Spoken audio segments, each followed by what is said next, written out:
Hi, welcome back to Tiny Garage Fabrication. In today's episode, we're going to get the engine completely wired, as well as the rest of the engine bay completely wired, and then I'll finish up installing everything else in the engine bay that was removed, like the HVAC box, the radiator, and some other smaller parts. That ought to get us really close to getting this thing fired up, so let's stop wasting time and get to work. I got the wiring coming out of the firewall, and I've already sort of pre-ran everything. Now this is it's a custom fit harness, so it already had everything pretty much terminated and wired like it's set up for this truck, so it was pretty easy to run everything. I am, however, I don't like split loom. I think it looks kind of cheap and kind of tacky, but that's what's already on the EFI harness, and I've got some, so I'm going to go ahead and use it, as well as some Tessa tape.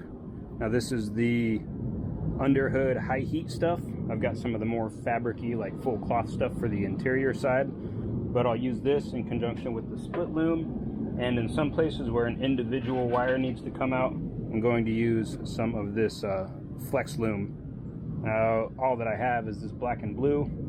Luckily for me, the truck is black and blue, so it shouldn't look awful. And this will just be when there's an individual wire that comes out of the split loom. I'll wrap it up in this.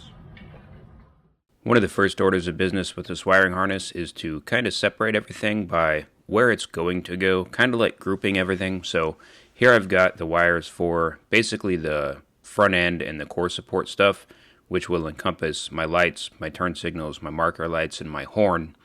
And then I'll go ahead and loom this stuff up, kind of tuck it behind the fender, as you can see me doing here, and then we'll get it all routed and tucked up underneath the radiator core support, just to kind of hide everything. Now, when using the split loom, one of the things to do with the tape is to tape around the wire bundle and then kind of have one end like a tail stick out, and then you run the split loom over it and you have that tail stick out of the side of the split part, and then you can take that tail and wrap it around the loom itself. And then that not only secures the wires into this loom, but it also keeps the loom from backing out, like, coming apart and kind of undoing itself. I want to show this real quick. This is a GM Cs130 Alternator. This particular one, I don't think it's any good. I might need to change it, but the wiring will play regardless of what alternator I have. This right here is a 5-watt resistor. I wired this with the only wire coming out of this plug.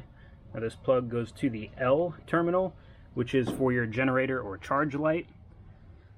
This is the wire that receives switched ignition, and it provides the excitation current to get an output out of the main post right here, which will be this 6-gauge wire. Now the reason why there's a resistor in here is, in a system with a charge light, the light itself acts as the resistance just to kind of lower the power coming into this. If that light were to burn out, for instance, then it would not have any resistance in that circuit, and you could blow up your alternator. So this resistor in here makes sure that it always has the correct resistance on it. It's just one of those weird, electrical things. Now, the reason why I overlap the wires like that is so that I can take this much larger piece of heat shrink and run it over the entire thing to kind of protect the, dainty little ends on the resistor. Let me put the camera down and I'll get that put up.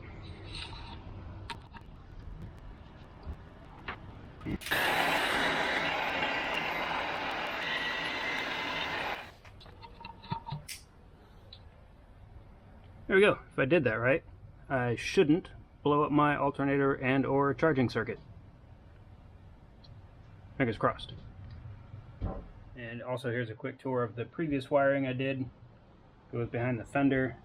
It comes down here. This one left over is for the horn. I have to remember exactly where that bolts to. And then it goes along, it gets loomed under the radiator support here. And then it goes down to the other headlight and parking light behind the battery tray. So I'm going to switch out these white zip ties with black ones as soon as I get some tiny black ones. And that wiring harness will all but disappear. Now for the rest of the wiring, it's coming out of the plug on the firewall. I'm routing it down under the steering column. It's going to get tied off right back here. come up, use a P-clip on one of the bolts on the back of the head.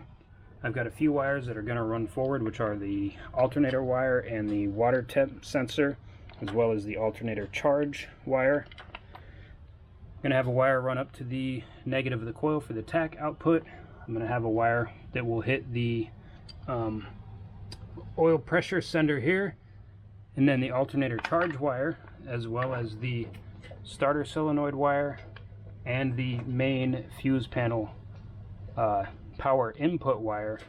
These are the only three that are going to run. Oops, and there is a ignition hot, which I need to step this wire gauge down to go into the Edelbrock ECU, and those three will run across the back of the engine. Another P-clip on this head bolt, probably bounce up to this screw, and then from there run down around P-clips on the heater core and run right with the Edelbrock wiring.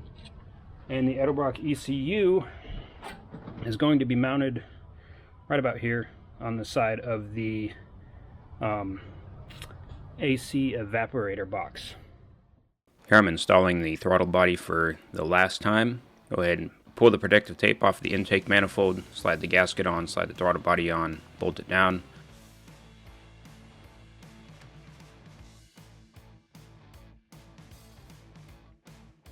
We'll attach the factory accelerator cable to the ball stud on the throttle actuator, and then get to the wiring.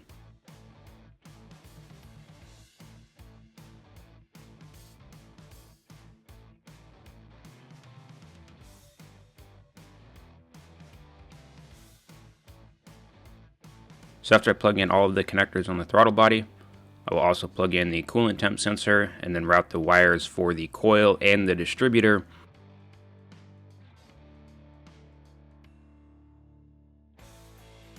These will need to be rerouted later just to tuck everything up and out of the way. I wanted to get a handle on how long the pre-terminated wires were, so I knew how much excess I was going to have to deal with.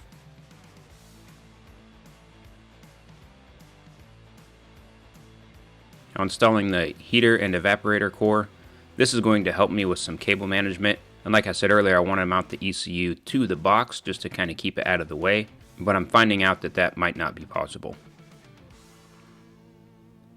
The box fits super tight to the fender, which is what keeps me from mounting the ECU to it. However, it does allow me to use it as kind of a stress relief for a lot of the cabling and wires for the ECU.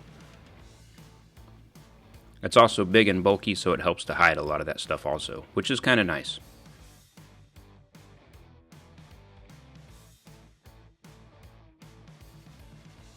I need to remove a lot of these old factory hoses for the AC system itself, just to free up some space, and I'm going to be redoing all those because I want to update this box.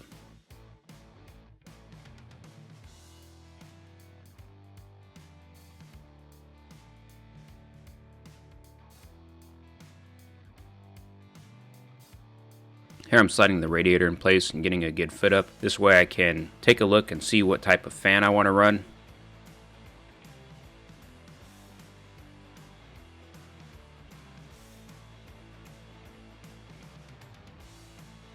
Here I'm noticing some issues with my upper radiator hose that I'm going to have to solve somehow. I have the factory clutch fan, which I'd love to run, but I have a reverse rotation water pump due to my serpentine system, so this factory fan is not going to be any good. And I'm going to slide this awesome electric fan in here and realize that it's not going to fit either. It's just a little bit too thick and it is actually hitting the water pump pulley. I would have loved to run this fan, and now would have been the time that I would have wired it all up, but I'm going to have to order something else. Now I know I jumped ahead quite a bit here.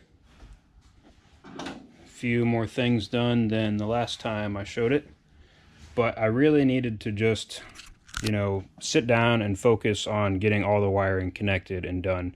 And doing it on video was taking too much of my time, and it would have taken too much of your time. So I went ahead and just finished basically everything. I made battery cables. I got a ground bus. I got the ECU mounted.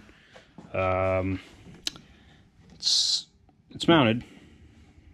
I 3D printed some little brackets to hold it on. Kind of hard to see. I'll show those off later. There's a whole lot of extra wire here, and I didn't cut that. This is for the fuel pump. It's probably going to rattle around and make noise, and it'll probably piss me off, but I don't want to cut it because when I move the tank all the way to the rear of the truck, I want to keep that all there. I don't want to have to splice it, just so that I know that I've got good fuel pump power. Other things, I did have my ECU mounted right here, and then I put the hood hinge on, and if you're as imaginative as I am, you can see what the problem was, so I had to move it down the fender well.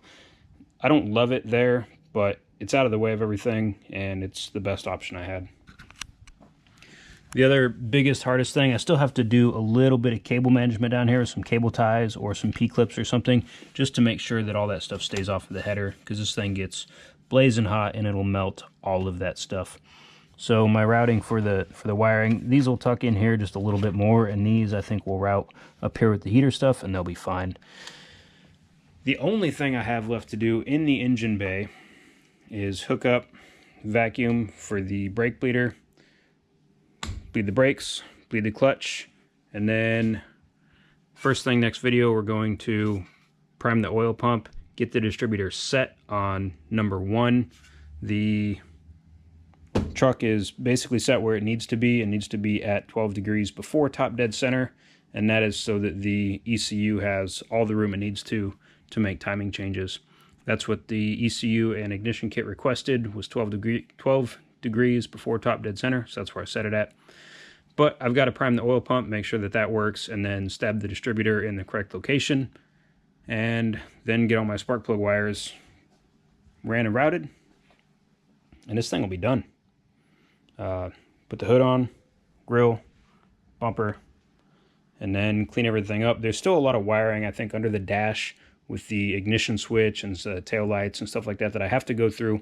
So that's all going to be probably after I start it, honestly. I just want to get this thing to run.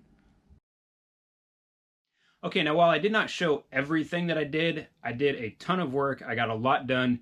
And when it comes to wiring, it takes a really, really long time to get everything to blend in really well, not be super obvious, you know, so the looming, the hiding, the rerouting, all that stuff just takes a ton of time, and I really just had to kind of zoom through it off camera. Right now, I hope you're as excited as I am, because we are extremely close to starting this thing. I think next video it will start. Maybe it will drive. Let's cross our fingers. I hope that's the case. Hopefully nothing disastrous happens. Leave me some likes, leave me some comments, make sure to subscribe, follow along, check out the playlist and the rest of the C10 series. I'm looking forward to it. It's almost there, and then we can start on something else. That's it for today. Thanks for watching, everybody. We'll see you next video.